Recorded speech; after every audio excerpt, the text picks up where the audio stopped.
And our top focus on Super 6, Ilayya Thalapathy Vijay's political avatar on full display today at the first anniversary of his party, the Tamaraga Vetri Karagam, which translates to Tamil Victory Party.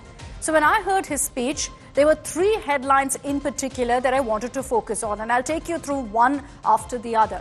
The first, the big headline that emerged from really this event was Vijay's youth outreach. What am I talking about when I say that he was reaching out to the youngsters in Tamil Nadu? Well, the most viral moment from Vijay's speech was of his bro reference. What am I talking about? Listen to this. அதான் நம்ம அரசியல் இனிமையும் கொள்கை இனிமையும் ரெண்டு பேரும் என்ன பண்ணுறாங்கன்னா ரெண்டு பேரும் பேசி வச்சுக்கிட்டு இந்த செட்டிங்லாம் பண்ணி வச்சுக்கிட்டு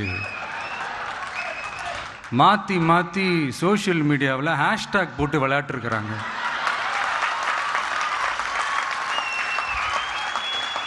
இங்கே என்ன நடந்துக்கிட்டு இருக்கு? அதாவது இவங்க ரெண்டு பேரும் அடிச்சுக்கிற மாதிரி அடிச்சுப்பாங்களாம். What bro? It's very wrong bro.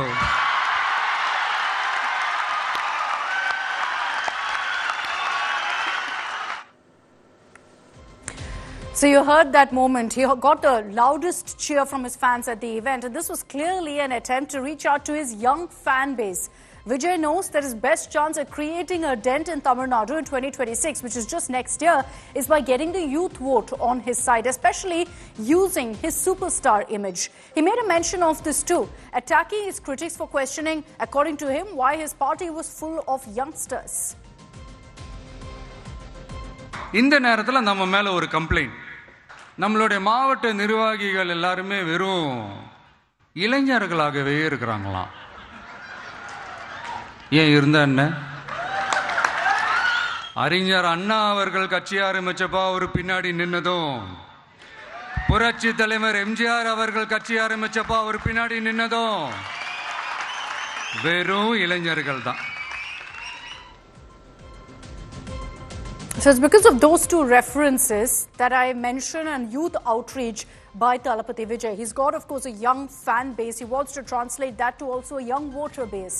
But his reference, the bro mention that I showed you earlier, has got opposition parties mocking him as well. Here's Annamalai's counter with a bro why lie taunt.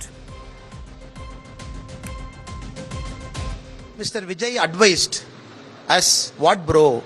Why are you doing this bro? In his Get Out campaign, the very first signatory, Mr. Prashant Kishor, said, I am not signing. So there only Prashant Kishor ji has said, get out, and he walked out. So that is the success of their Get Out campaign, or day one, first minute in their campaign headquarters. Okay, let's go to the second headline that's emerged from Vijay's speech, his political attacks, because it gives you a sense of really what his ideology is or who he considers as his biggest nemesis in Tamil Nadu. There's been so much speculation on who he'll align with, whether he'll have a tie-up with any political party. But Vijay, interestingly in his speech, attacked the DMK and the BJP.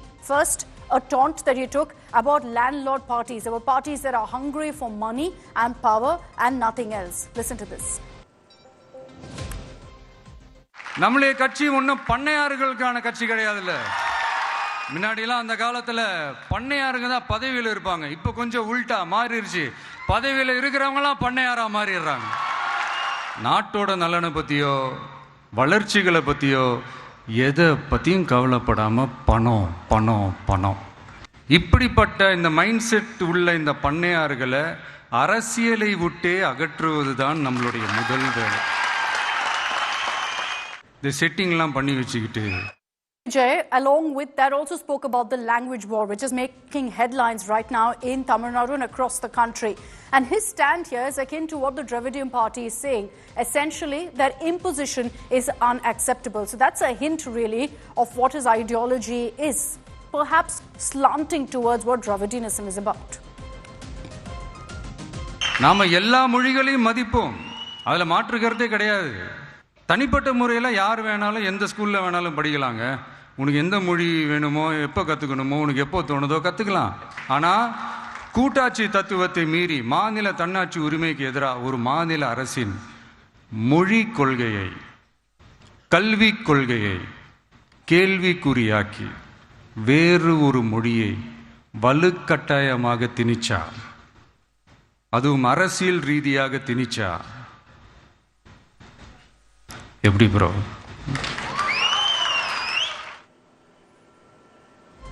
Again with the bro reference there, again getting a loud cheer.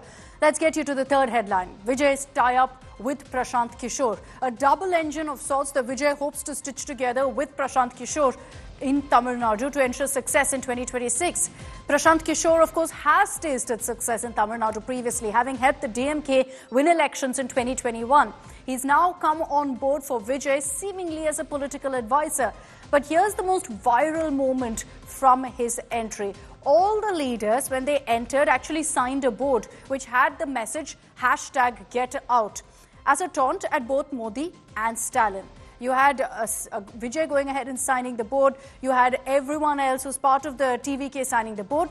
Prashant Kishor refused to sign that board. This year is that very sequence where you had everyone signing, but Prashant Kishor clearly says, no, I want to do it.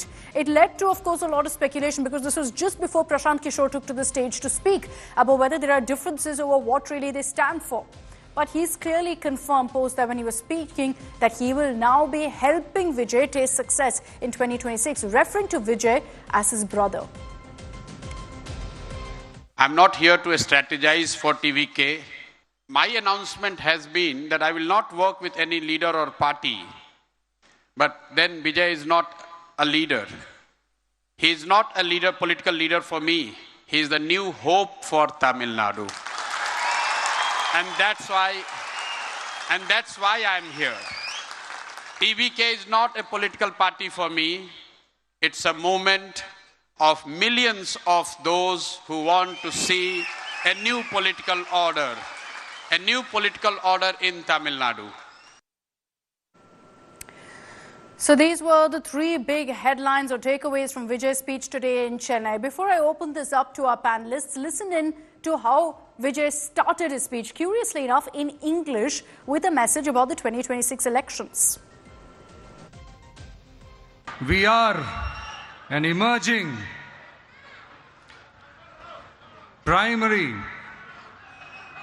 political force in Tamil Nadu politics, with a firm commitment to create history in the upcoming 2026 assembly elections of Tamil Nadu, like 1967 and 1977 assembly elections of our state.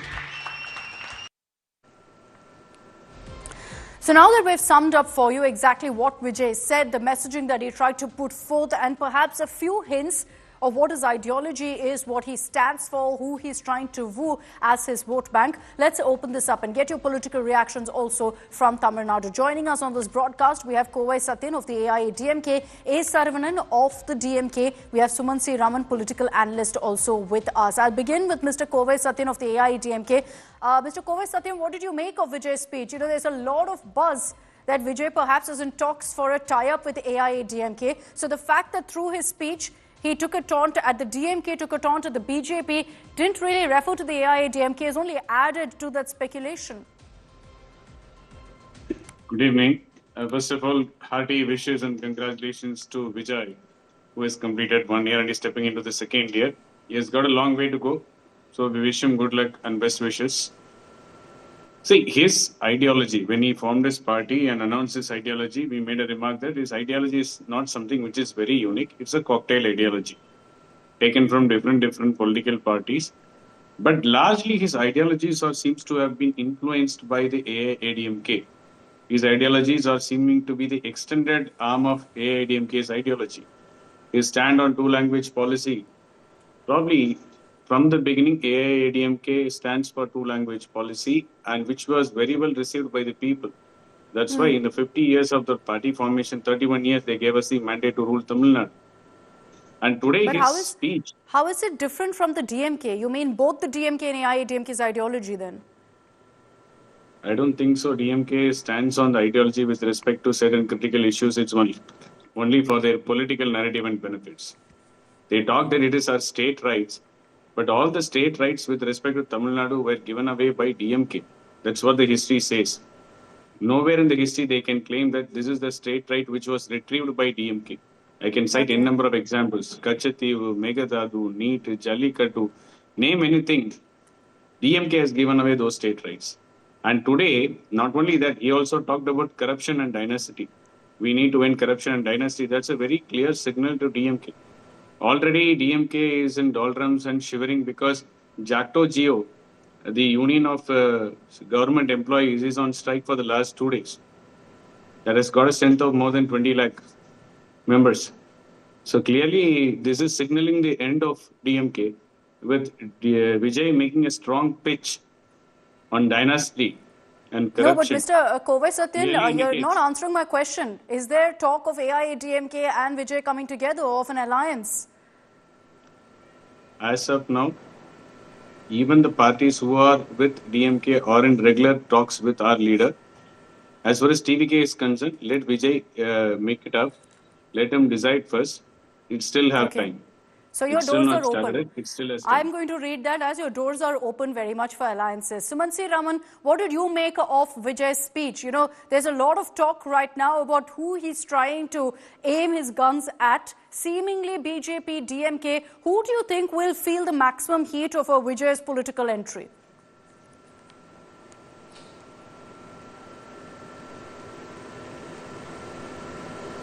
Opponent is the DMK. Though he's identified the BJP as the ideological enemy, he has not gone hammer and tongs against the BJP in the manner in which he has taken on the DMK.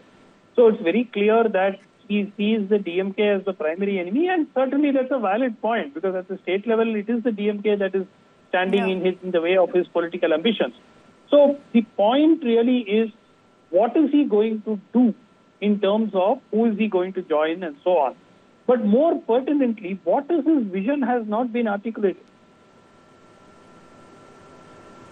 I'm honestly not able to figure out what he stands for. And though Mr. Kovai Satyan, of course, would be keen on an alliance with the TVK, and therefore he says that, it's linked to AIADMK's idea. Social justice is what every party in Tamil Nadu talks about. There is not a single political, even BJP talks about social justice. So what is his ideology? What does he stand for?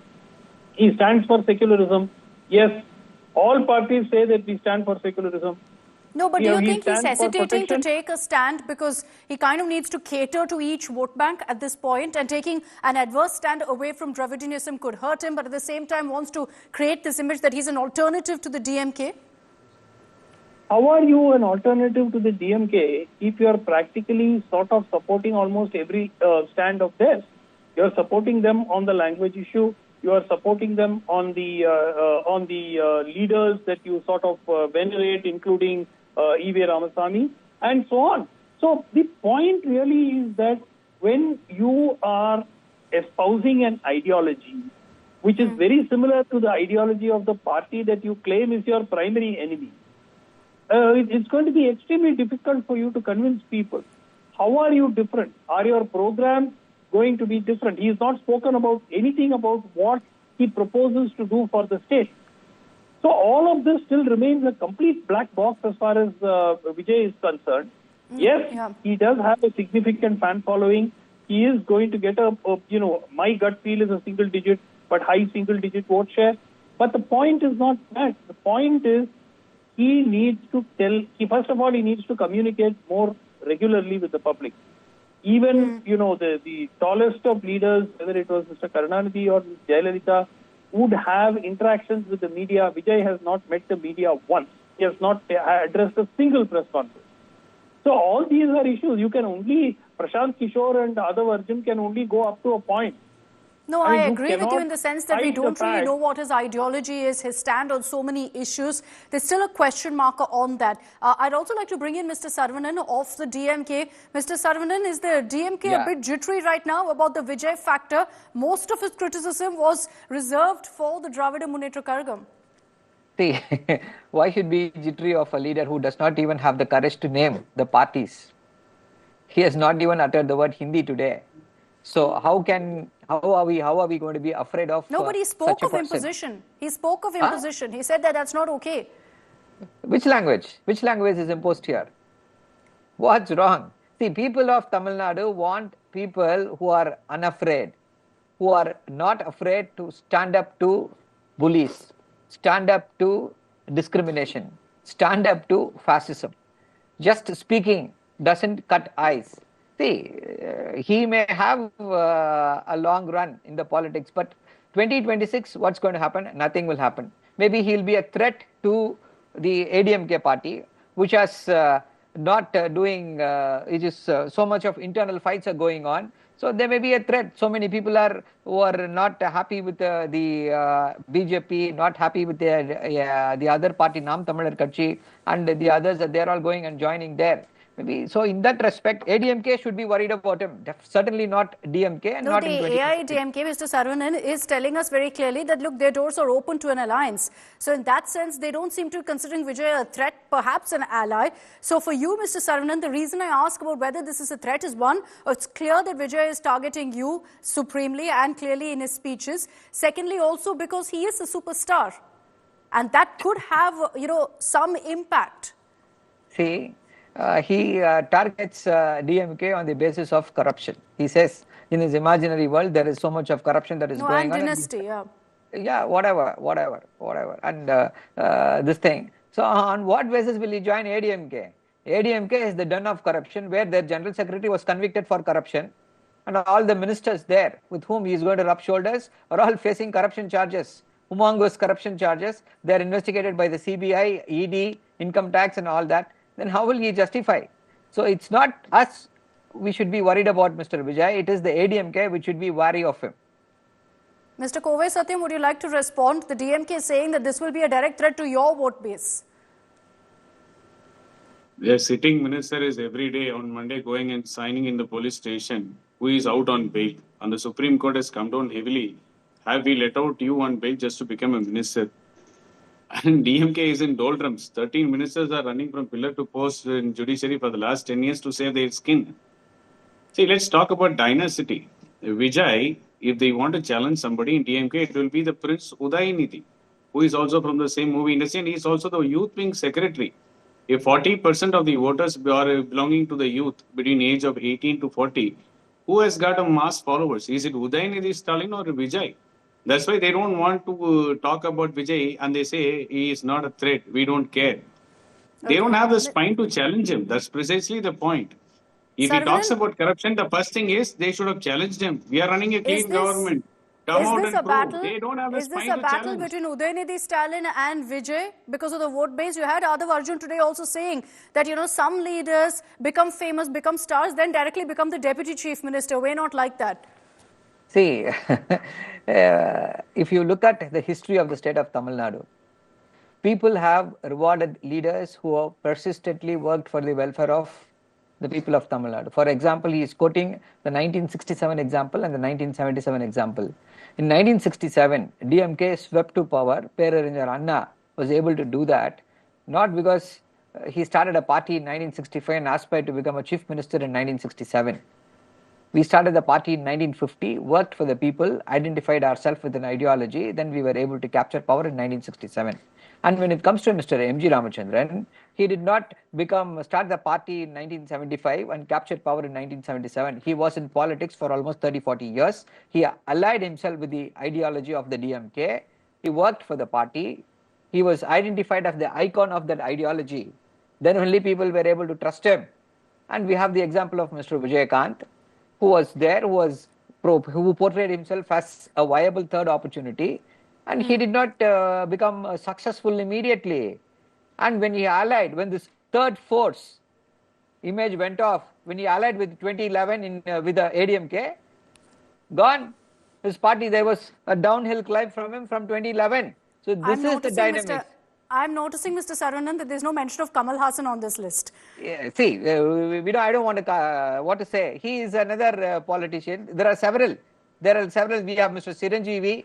The list is long. I agree. Except Mr. N.T. Ramarao, nobody was able to capture power by just starting a party. Everybody else, if they aspire, if they think they can become chief ministers because they were very good actors, it's not going to work, especially in the state of Tamil Nadu.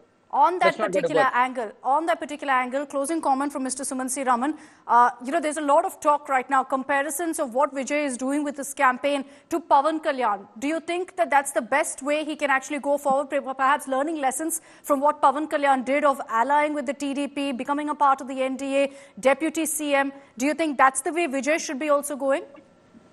No, I've said this in the past also, that if Vijay needs to make an impact, he needs to get some kind of representation in the assembly. And the only way that that's going to be possible is by having an alliance with a large player, most likely the AIADMK and other parties which are part of the AIADMK alliance.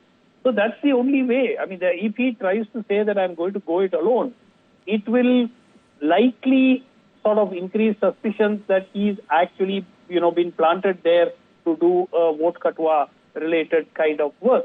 So I think that we need to understand that Vijay is basically at a crossroad where he has to take the decision. Maybe Prashant Kishor has already taken that decision for him and we do not know what the position is right now. But my gut feel is, I think that if he is going to look at a long innings in politics, he needs to have an alliance for 2026 and with an established party. It's perhaps also because there's very little time for you to actually be able to create presence on the ground, the cadre base, the booth level management that he actually spoke about. To do all of that in 1 year is a very, very difficult challenge for Vijay. So we'll have to see really what kind of options he considers. Clearly not the DMK. Seemingly not the BJP also, based on what he said today. But thank you very much, Mr. Saravanan, Mr. Kovai Satyan and Suman C. Raman for joining us here on this broadcast and decoding really what Vijay's politics could be, what his impact also could be in the 2026 elections. Obviously, long road for him on his political journey, not as simple as his superstardom has been in cinema, transitioning over to politics. And Tamil Nadu has seen a whole lot of them, some successes, some flops. In some time, we will know which way